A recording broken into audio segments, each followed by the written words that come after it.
While the Fed's 50 basis point rate cut might have come as a surprise to some, traders now increasingly moving to price in a second 50-point rate cut in November and another rate cut from the European Central Bank next month. Shifts that were previously not base cases just a few weeks ago. We're looking at how to play the bond market with the Yahoo Finance playbook. And joining us now is Michael Kushma, Senior Fixed Income Portfolio Manager at Morgan Stanley Investment Management. Michael, it's good to see you. So maybe start, Michael, with Jay Powell's comments today. Powell saying, listen, they're going to move over time to a more neutral stance. They're not in a hurry to get there, though, reiterating some of his prior comments about the economy, Michael. The overall economy looks solid, he said. Labor market's solid, but cooling. Did you hear anything surprising today, Michael, from Jay Powell?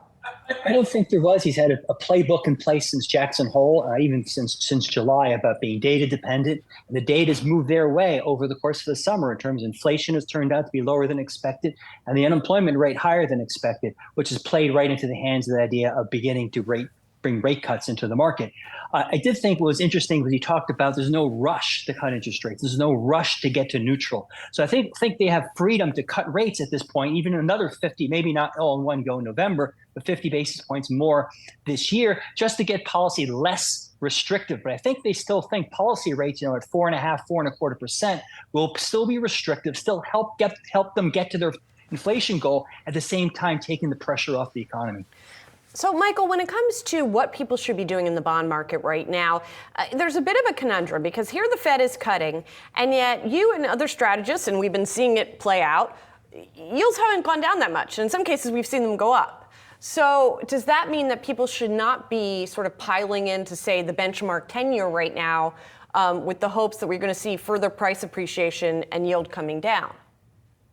I think there is a danger that we won't see much price appreciation even as the rates come down. There's a lot of rate cuts discounted in the market today.